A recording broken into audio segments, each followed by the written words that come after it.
अध्याय 10 का आपका 5वां सवाल कह रहा है कि दो मीनार के बीच की क्षैतिज दूरी 120 मीटर है। मान लेते हैं कि एक मीनार यहां पर स्थित है और एक मीनार आपकी यहां पर स्थित है, और कह रहा है कि इन दोनों मीनारों की ये जो क्षैतिज दूरी होती है, देखिए क्षैतिज यानी सीधी सीधी वाली दूरी, ऊर्ध्वाधर यानी खड़ी खड़ी वाली दूरी, तो ये दूरी कितनी है? 120 मीटर है।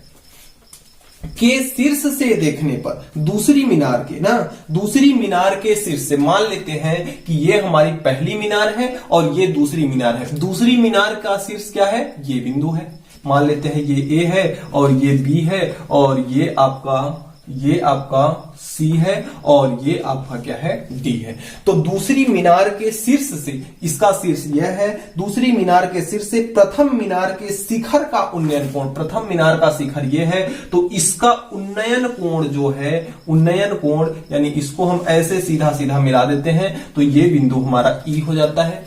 इसका उन्नयन कोण बोल रहा है कितने अंश का है? उन्नयन कोण यानी नीचे से ऊपर जो हम देख रहे हैं वह कितना है? 30 अंश दिया है। यदि दूसरी मीनार की ऊंचाई 40 मीटर हो, दूसरी मीनार आपकी ये वाली है एडी, तो एडी की लंबाई कितना दिया है? अगर 40 मीटर हो तो आपको बीसी यानी दूसरी मीनार ये पूरी दूरी आपको चाहिए, ये पूरी दूरी ज्ञात करना है। तो हम मान लेते हैं कि ये दूरी क्या है? एच, जिसका हमें मान ज्ञात करना है। तो आइए देखते हैं, ये दूरी अगर 40 मीटर है तो ये दूरी भी ठीक उतना ही है, क्योंकि यहां से हमने सीधी सीधी रेखा मिलाया है, इसलिए ये दूरी बराबर ये दूरी, यानी कि कितना? 40 मीटर। यानी अगर हमें h का मान ज्ञात करना हो तो इस दूरी को हम क्या मान ले रहे हैं? x मान ले रहे हैं। हमने मान लिया कि माना EC बराबर कितना है? x है, और मीनार, पहली मीनार की ऊंचाई कितनी मानी है हमने? पहली मीनार की ऊंचाई हमने मान लिया है कितना है? h है। तो h की वैल्यू अगर हमें ज्ञात करना होगा तो देखो ये वाली दूरी 40 मीटर है, तो 40 मीटर ये वाली दूरी और प्लस ये वाली दूरी x प्लस x, यानी कि h बराबर अगर हमें निकालना है तो 40 प्लस x, क्योंकि मीनार की ऊंचाई यहां से लेकर के यहां तक पूरी ऊंचाई है, तो ये वाली दूरी 40 है और ये वाली x है, तो h बराबर कितना हुआ? 40 प्लस x। देखिए ऊंचाई और दूरी के सवाल में कुछ नहीं रखा होता है। अगर चित्र आपको अच्छे से समझ में आ गया तो यकीन मानिए कि सवाल आपका एकदम मक्खन हो जाएगा। तो आइए देखते हैं हमें क्या ज्ञात करना है? दूसरे मीनार की ऊंचाई ज्ञात करनी है। तो इससे तो फिलहाल हमें कोई मतलब अभी है नहीं, हमें बस इस कोण से मतलब है, यानी कि हमें जो ये त्रिभुज बन रहा है, कौन सा है? त्रिभुज आपका DEC है। तो त्रिभुज हम लिखेंगे, त्रिभुज, ये त्रिभुज का चिन्ह बना लेंगे, त्रिभुज DEC से। तो इस त्रिभुज DEC से लेंगे तो यहां पे देखिए ये किसकी वैल्यू है? लंब की वैल्यू है। अब ये 120 है तो यह भी कितनी होगी? 120 मीटर होगी, क्योंकि सीधी सीधी ये दोनों समांतर रेखा है, इसलिए ये 120 है तो यह भी क्या है? 120 है। तो देखिए हमें लंब की वैल्यू पता है और आधार की वैल्यू पता है, तो हम ऐसे त्रिकोणमितीय फलन को लेते हैं जिसमें हमें ये दोनों राशियां आ जाए, यानी लंब और आधार। तो ऐसी कौन सा त्रिकोणमितीय फंक्शन है जिसमें आपका लंब और आधार दोनों आता है? तो अगर हम tan की बात करें, किसकी बात करें? tan थीटा की बात करें, तो tan थीटा बराबर होता है लंब बटा आधार। लंब आधार आपके cot थीटा में भी आता है, cot बराबर होता है आधार बटे लंब। तो यहां हम cot को भी उपयोग में ले सकते हैं, मान में कोई अंतर नहीं आने वाला है। तो यहां से tan थीटा बराबर लंब बटे आधार, और लंब क्या है? लंब यहां EC है और आधार आपका DC है, तो यहां से tan थीटा बराबर आपका EC क्या है? लंब है, तो यहां से हो जाएगा आपका CE बटे आधार क्या है? आपका DE है, तो आधार आपका हो जाएगा DE। अब देखिए थीटा का वैल्यू यहां से कितना है? 30 अंश है, तो थीटा के जगह पे हम रख लेंगे tan 30 अंश बराबर CE की वैल्यू कितनी है? x है, तो ये आपकी x हो जाएगी, और इसकी आधार की वैल्यू कितनी है? 120 है, तो ये आपका 120 हो जाएगी, और यह वैल्यू किसमें है? मीटर में है। tan 30 अंश का मान हम जानते हैं कि tan 30 अंश का मान होता है 1/√3। तो 1/√3 tan 30 अंश का मान हम tan 30 अंश के जगह पे रख लेंगे 1/√3। तो इसके जगह पे जब रख देंगे हम 1/√3 तो बराबर यह हो जाएगा x बटे 120। अब तिर्यक गुणा हो जाएगा 120 का गुणा इसके साथ, √3 का गुणा इसके साथ, तो ये 120 का गुणा 1 में होगा तो ये हो जाएगा आपका 120 बराबर ये हो जाएगा x का गुणा इसके साथ होगा तो x √3। हमें तो x की वैल्यू चाहिए, यहां से किसकी वैल्यू चाहिए, x की वैल्यू, तो 3 आपका इधर आ जाएगा तो ये आपका यहां कितना बचेगा, यहां x बचेगा, 3 इधर आएगा तो आपका 120 यहां है, √3 गुणे में है, इधर आके किस में हो जाएगा, भाग में, तो ये हो जाएगा √3। तो अब देखिए 120 को अगर हम थोड़ा सा हल करें तो 120 को हम क्या लिख सकते हैं, अगर 3 के रूप में डिवाइड करें इसको तो 3 इंटू कैतियां 120 होता है तो 40 तियां कितना होता है 120, तो 40 बटे ए हो जाएगा √3 बराबर कितना x हो जाएगा। अब देखिए √3 को हम क्या लिख सकते हैं, 3 को हम यहां से 3 को हम ये लिख सकते हैं क्या, √3 इंटू √3, क्योंकि √3 में √3 का गुणा होगा तो स्क्वायर हो जाएगा और स्क्वायर से √3 खत्म हो जाएगा और इंटू में 40, यानी √3 और √3 का गुणा होता है कितना होता है 3 और बटे में कितना है √3 बराबर आपका x है, तो एक √3 से एक √3 बर्बाद हो जाएगा आपका, तो बचेगा क्या यहां से 40 √3 बराबर x। अब यह हमें किसकी वैल्यू पता हो गई, x की, और हमें क्या ज्ञात करनी है, मीनार की, पहले मीनार की ऊंचाई, तो लिखेंगे कि हम अतः पहली मीनार की ऊंचाई, मीनार की ऊंचाई h बराबर कितना है 40 प्लस x, तो ये आपका हो जाएगा 40 प्लस x की वैल्यू कितनी है 40 √3 है, x की वैल्यू कितनी है 40 √3 है, तो यहां से अगर हम देखें तो 40 यहां भी है 40 यहां भी है, तो h बराबर 40 को अगर हम कॉमन ले लें तो अंदर क्या बच रहा है, यहां से 40 बाहर निकाल दिया गया तो 1 बचा, और यहां से 40 बाहर निकाल दिया गया तो प्लस का कितना बचा √3, और यही आपका हो जाएगा आंसर। तो इस तरह से हमारा 5वां सवाल कंप्लीट होता है। 6वां सवाल आपका है कि एक मीनार के आधार से, तो सबसे पहला काम हम क्या करेंगे, एक मीनार बना लेंगे, तो ये हमारी एक मीनार होगी। मीनार के आधार से, आधार का मतलब इसका जो सिरा भूमि से लगा हुआ है वह क्या कहलाएगा, आधार। आधार से एक सरल रेखा यानी कि इस प्रकार से आपका कोई एक रेखा उपस्थित है, तो इस रेखा पर आपको A और B दूरी पर स्थित दो बिंदुओं से, यानी कि इस रेखा पर, ये जो आपकी सरल रेखा है, इस रेखा पर आपके दो बिंदु उपस्थित हैं। मान लेते हैं कि एक बिंदु A है और दूसरा बिंदु क्या है, B है, दूसरा बिंदु क्या है, B है, और जिनकी दूरी मीनार के शिखर से, यानी ये वाली दूरी A है और यहां से लेकर के ये वाली दूरी कितनी है, B है। यहां से लेकर के यहां तक की दूरी B है और यहां से लेकर के यहां तक की दूरी कितनी है, यहां A माने हैं, B माने हैं, C मान लिए और इसको D मान लिए। आगे देखिए क्या कह रहा है कि दो बिंदुओं से मीनार के शिखर का उन्नयन कोण पूरक कोण है। अब देखिए एक बात आपको हम समझा दें कि पूरक कोण किसे कहते हैं। जैसे ये आपका है तो यहां पे हम जान रहे हैं कि यह कोण कितने अंश का है, 90 अंश का। अगर एक रेखा इन दोनों कोणों को डिवाइड कर दे, दोनों कोणों को बांट दे, यानी कि इसको अगर अल्फा मान ले, इसको बीटा मान ले, तो ये रेखा क्या कर रही है, इन दोनों कोणों को बांट रही है, लेकिन इन दोनों कोणों का अगर योग हम देखें तो यह कितना है, 90 अंश। तो अगर किन्हीं दो कोणों का योग अगर 90 अंश होता है तो वे दोनों कोण क्या कहलाते हैं, पूरक कोण कहलाते हैं। इस बात को आप नोट पॉइंट में लिख लीजिए कि दो कोणों का योग अगर 90 अंश है तो वह दोनों कोण क्या कहलाते हैं, पूरक कोण कहलाते हैं। ठीक उसी प्रकार से कह रहा है कि ये देखिए इसके उन्नयन कोण, इस बिंदु के और इस बिंदु के उन्नयन कोण क्या है, एक पूरक कोण है।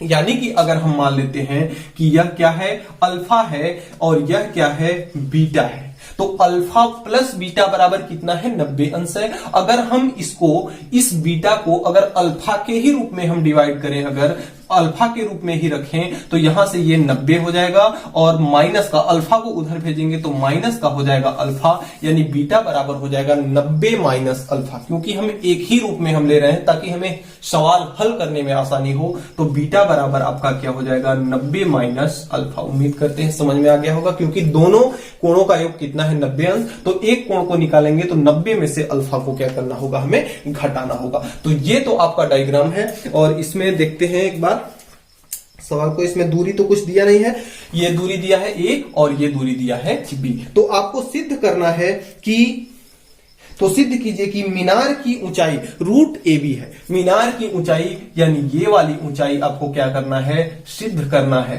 ये वाली ऊंचाई जो यच है वह सिद्ध करना है आपको कि यच बराबर होगा आपका √a_b। तो आइए देखते हैं, एकदम बिल्कुल सीक्वेंस से इसको हल करेंगे। देखिए यहां ऊंचाई का जिक्र है और ये आधार दिया है, तो ये क्या है, लंब है, तो लंब है और ये आधार है, तो लंब और आधार दिया हुआ है। तो ऐसा कौन सी त्रिकोणमितीय फलन है जिसमें लंब और आधार होता है, तो ऐसा कौन सा है, tan है। तो सबसे पहले हम इस छोटे वाले त्रिभुज को लेते हैं, कौन सा, त्रिभुज BCD। तो त्रिभुज BCD से, त्रिभुज BCD से लेते हैं अगर, तो tan अल्फा हो जाएगा। थीटा का मान कितना है, हम जानते हैं कि लंब और आधार किसमें आता है, tan थीटा में। लंब बटा कितना आता है, आधार, लंब बटे आधार होता है। तो हम माने हैं कि माना ऊंचाई कितनी है, ऊंचाई, मीनार की ऊंचाई बराबर h है। किसकी ऊंचाई, मीनार की। यहां थोड़ा सा लिख लेंगे आप कि माना मीनार की ऊंचाई कितनी है, h है। तो लंब क्या है, यह मीनार की ऊंचाई है, और थीटा का मान इस कोण के लिए, इस त्रिभुज के लिए कितना है, अल्फा है। तो यहां से ये हो जाएगा आपका tan अल्फा बराबर लंब कितना है, h है, और आधार कितना है, a है। तो ये हो जाएगा h बटे a, tan अल्फा बराबर, कुछ नहीं करना है, इसको हम मान लेते हैं समीकरण नंबर 1। अब अगले त्रिभुज में चलते हैं, इस बड़े वाले त्रिभुज में ACD से। तो त्रिभुज ACD से, तो त्रिभुज ACD में जब चलेंगे तो यहां से देखिए tan बीटा है, और बीटा का मान कितना है, 90 माइनस अल्फा है। तो यहां भी देखिए हमें लंब और आधार का जिक्र हुआ है, तो यहां से हम ले लेंगे आपका tan थीटा बराबर लंब बटे आधार। इसमें भी हम tan थीटा का ही उपयोग करेंगे, आधार। अब देखिए थीटा का मान कितना है, 90 माइनस अल्फा, तो ये आपका हो जाएगा tan 90 माइनस अल्फा, और बराबर कितना हो जाएगा, लंब कितना है, h है, तो ये आपका हो जाएगा h बटे आधार कितना है आपका b है, तो ये कितना हो जाएगा h बटे b। अब देखिए 90 माइनस अल्फा है, यानी 90 माइनस थीटा है। अब 90 tan को किस में परिवर्तित करता है, हम जानते हैं cot में परिवर्तित करता है, तो ये हो जाएगा आपका cot अल्फा बराबर h बटे b। कॉट अल्फा बराबर क्या हो जाएगा, h बटे b। इसको समीकरण नंबर हम मान लेते हैं 2। अब हमें एक काम अपने से करना है कि समीकरण 1 और समीकरण 2 का हमें मल्टीप्लाई करा देना है। तो हम लिखेंगे समीकरण 1 व समीकरण 2 का क्या करने पर, गुणा करने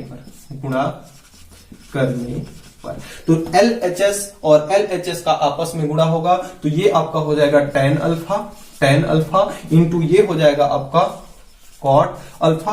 RHS और RHS का अलग से गुणा होगा, तो ये आपका हो जाएगा h बटे a और इंटू में h बटे b, ये हो जाएगा आपका। अब इसमें देखिए गुणा करेंगे, हम जानते हैं कि जो काट होता है tan का उल्टा होता है, यानी कि हम ये लिख सकते हैं tan थीटा बराबर 1 बटे cot थीटा, ये हमारा सूत्र होता है। इसी सूत्र को हम लिख लेंगे, tan के रूप में cot को परिवर्तित कर लेंगे, तो tan अल्फा ये है ही, और cot थीटा को हम क्या लिख सकते हैं, cot थीटा को tan थीटा को ही परिवर्तित कर देते हैं। tan थीटा को हम क्या लिख सकते हैं, 1 बटे cot थीटा, तो ये हो जाएगा आपका 1 बटे cot थीटा, सॉरी अल्फा है तो अल्फा हो जाएगा 1 बटे cot अल्फा, और ये आपका है cot अल्फा। तो यहां और बराबर ये h में h का गुणा होगा तो h स्क्वायर बटे a में b का गुणा होगा, तो ये हो जाएगा आपका ab। अब cot अल्फा से cot अल्फा आपका कट जाएगा। अब आपका बचेगा क्या, 1 बराबर h स्क्वायर बटे ab, 1 बराबर क्या बचेगा, h स्क्वायर बटे ab। तिर्यक गुणा करा देंगे, यानी कि ab बराबर क्या हो जाएगा आपका h स्क्वायर। हमें तो h की वैल्यू चाहिए ना कि h स्क्वायर की, तो यहां से अगर h की वैल्यू निकालें, स्क्वायर को अगर हम इस साइड में भेजेंगे तो स्क्वायर बराबर के बॉर्डर के इस पार आकर के बराबर के इस पार आकर के क्या बन जाता है, रूट बन जाता है, तो अंडर रूट ab। यही हमें सिद्ध करना था, जो कि क्या हुआ, सिद्ध हुआ, इति सिद्धम। तो इस प्रकार से 6वां सवाल आपका कंप्लीट हुआ। प्रश्न संख्या 7 आपका है कि किसी 15 मीटर ऊंचे एक भवन है आपका, मान लेते हैं कि भवन का मतलब होता है घर, एक भवन है, एक घर है जिसका ऊंचाई कितनी है, 15 मीटर ऊंचा है। भवन के शिखर से मीनार की चोटी का उन्नयन कोण, अब देखिए मीनार यानी कि भवन से ऊंची होगी तब ना, इसके शिखर से, इस भवन के शिखर से इस मीनार की चोटी का उन्नयन कोण। तो सबसे पहले इसको हम ऐसे मिला लेंगे, तो इसका उन्नयन कोण कितना दिया है, 30 अंश दे रहा है, 60 अंश दिया है। उन्नयन कोण कितना दिया है, 60 अंश है। तथा मीनार के पाद का अवनमन कोण, अब देखिए यहां पे आ गया, इसको हम मिला लेते हैं। अब मीनार हमारी ये है, मीनार के पाद का, इसके चोटी से ही बात कर रहा है, तो चोटी से अवनमन कोण यानी कि ऊपर से देखा जा रहा है, तो अवनमन कोण यानी ये वाला कोण, अवनमन का कोण यानी ऊपर से जो देखा जा रहा है, तो ये कोण कितना है, 30 अंश का है। तो मीनार की ऊंचाई एवं भवन से मीनार की दूरी ज्ञात कीजिए। मीनार की ऊंचाई यानी कि ये वाली ऊंचाई आपको ज्ञात करनी है और ये वाली दूरी आपको ज्ञात करनी है। ठीक, तो देखिए आइए देखते हैं। यहां हम मान लेते हैं इसको, भवन को हम मान लेते हैं AB और मीनार को मान लेते हैं CD और इस बिंदु को मान लेते हैं E। अब देखिए इसमें जो है 15 मीटर यहां है ये वाला, तो 15 मीटर आपका यह भी होगा 15 मीटर। इसको हमने मान लिया X और इसको हमने मान लिया Y। इसको हमने मान लिया, इसके आधार को यानी भवन के पाद से मीनार के पाद के बीच की दूरी x है और ये वाली दूरी कितनी है, y है। तो यहां हमें किसका मान ज्ञात करना है, h का मान हमें ज्ञात करना है। हम मान लेते हैं कि जो मीनार की ऊंचाई है वही h है। हमने क्या किया, ये हमारा प्रश्न संख्या 7वां है, तो 7वां का हल करते हैं। हमने क्या माना कि मीनार की ऊंचाई बराबर h है तथा घर व मीनार के पाद की दूरी कितनी है, बराबर x है। बराबर कितना है, x है। तो यहां से देखिए हमने इस दूरी को h मान लिया। अब देखिए यहां पे हमारा दो कंडीशन है, एक कोण यहां है और एक कोण 30 अंश का यहां है। इसमें देखिए अगर यह कोण 30 अंश का है तो यह कोण कितने अंश का होगा, 30 अंश का, शीर्षाभिमुख कोण। देखिए अगर एक रेखा ऐसे जाती है, एक रेखा ऐसे जाती है, यानी दो रेखाएं अगर समांतर हों और एक तिर्यक रेखा प्रतिच्छेद करे, तो यहां वाला कोण जो होगा वही कोण यहां वाला होगा, जो कोण यहां वाला होगा वही कोण यहां वाला होगा। तो दो रेखाएं समांतर जा रही हैं, एक तिर्यक प्रतिच्छेद कर रहा है, तो जो कोण ये होगा वही कोण ये होगा और जो कोण ये वाला होगा वही कोण ये वाला होगा। तो ये 30 अंश है, तो यह भी कितना होगा, 30 अंश होगा। अब देखिए हम सबसे पहले लेते हैं आपका ये इस छोटे वाले त्रिभुज को, तो इसमें देखा जाए तो ये वाला आपका लंब है, कौन सा, AB आपका लंब है और AC आपका आधार है। तो हम किस त्रिभुज को ले रहे हैं, हम ले रहे हैं त्रिभुज BAC को। तो त्रिभुज BAC से ले रहे हैं, तो BAC में हम किसका उपयोग करेंगे, tan थीटा का, क्योंकि लंब और आधार किसमें आता है, tan थीटा में। ये होता है लंब बटा आधार, तो ये आपका हो गया लंब बटे आधार। अब थीटा का मान यहां से कितना है, 30 अंश है, तो ये आपका हो जाएगा tan 30 अंश बराबर लंब कितना है, 15 है, तो ये आपका हो जाएगा 15। आधार कितना है, x है, तो ये कितना हो जाएगा आपका x। अब देखिए tan 30 अंश की वैल्यू कितनी होती है, 1/√3। हमने बार बार बताया है आपको कि tan 30 अंश बराबर कितना होता है, 1/√3। तो देखिए tan 30 अंश के जगह पे हम रख देंगे 1/√3, तो ये आपका हो जाएगा 1/√3 बराबर यह है 15/x। तिर्यक गुणा, x का 1 में गुणा होगा तो x और 15 में √3 का गुणा होगा, तो ये आपका हो जाएगा 15√3। तो x का मान आपको कितना मिला, 15√3, यानी कि मीनार के पाद से भवन के पाद का दूरी कितनी है, 15√3 है। अब देखिए ये दूरी अगर 15√3 है तो यह भी दूरी कितनी होगी, 15√3, क्योंकि दोनों रेखाएं, ये चारों रेखाएं एक दूसरे के क्या है, समांतर है, यानी यह एक आयत है। अब देखिए हम त्रिभुज BAC को तो हल कर लिए, अब दूसरे क्रम में हम इस त्रिभुज को लेंगे, कौन से, BED को। तो दूसरे क्रम में त्रिभुज बीईडी से, त्रिभुज बीईडी से लेंगे तो इसमें भी tan थीटा है हमारा, लंब का मान पता है, आधार का मान पता है, तो tan का उपयोग यहां भी करेंगे। tan थीटा बराबर आपका होता है लंब बटा आधार, तो लंब बटे आधार का उपयोग यहां करेंगे। थीटा का मान कितना है 60 अंश, तो यहां से ये हो जाएगा आपका tan 60 अंश। लंब का मान कितना है y है, तो ये आपका y है, बटे आधार का मान है आपका 15√3। tan 60 अंश की वैल्यू कितनी होती है, tan 60 अंश बराबर आपका होता है √3, तो tan 60 अंश के जगह पे हम कितना रखेंगे √3, तो यहां आपका हो जाएगा √3 बराबर y बटे 15√3। इसके नीचे एक मान सकते हैं, एक मान करके तिर्यक गुणा करा देंगे, तो 15√3 में √3 का गुणा होगा आपका, 15√3 में आपका √3 का गुणा होगा, तो ये आपका हो जाएगा 15√3 इंटू √3 बराबर क्या हो जाएगा आपका y। तो यहां से हम y बराबर देखें तो y का मान कितना निकला, √3 में 3 का गुणा होगा, √3 में √3 का गुणा होगा तो कितना होगा 3 होगा, तो ये आपका हो जाएगा 15 इंटू √3 में √3 का गुणा होगा तो 3, यानी y का मान 15 3 कितना हो जाएगा आपका 45। ये वाली वैल्यू कितनी हो गई 45। अब हमें क्या ज्ञात करना है, h का मान ज्ञात करना है। क्या ज्ञात करना है, h का मान, तो अतः ऊंचाई h बराबर कितनी हो जाएगी, h बराबर देखिए 15 प्लस y, 15 और y यानी ये वाली दूरी प्लस ये वाली दूरी, यानी कि 15 प्लस y। h का मान हम कैसे निकालेंगे, 15 प्लस y करके, तो 15 प्लस y कर देंगे तो h का मान कितना निकल के आएगा, 15 प्लस y का मान कितना है 45, तो 15 और कितना है 45, 15 में 45 को जोड़ देंगे तो 5 5 10, 4 और 1 5 1 6, 60 मीटर। तो ये वाली ऊंचाई 60 मीटर है। मीनार की ऊंचाई कितनी है, 60 मीटर है, तो हम लिख लेंगे आंसर में लिखेंगे कि मीनार की ऊंचाई, अतः यहां लिख रहे हैं, अतः मीनार की ऊंचाई बराबर 60 मीटर और भवन से मीनार की दूरी, भवन से मीनार की दूरी कितनी है 15√3, तो ये आपका हो जाएगा आंसर। तो इस प्रकार से आपका 7वां सवाल कंप्लीट होता है। तो डियर स्टूडेंट्स, आज के वीडियो में इतना ही। हमें उम्मीद है कि आज हमने जो भी पढ़ा आपको अच्छे से समझ में आया होगा। फिर भी अगर किसी भी प्रकार का कोई डाउट है तो आप नीचे कमेंट बॉक्स में कमेंट करके हमें जरूर बताएंगे। और अभी तक आपने चैनल को मेरे सब्सक्राइब नहीं किया है, चैनल पर नए हैं, मेरा पढ़ाया हुआ आपको समझ में आता है, तो प्लीज चैनल को सब्सक्राइब करके बेल आइकन को प्रेस कर लें ताकि मेरी आने वाली वीडियो की अगली नोटिफिकेशन सबसे पहले आप तक पहुंच सके। तो मिलते हैं नेक्स्ट डे नेक्स्ट टॉपिक के साथ, तब तक के लिए गुड बाय।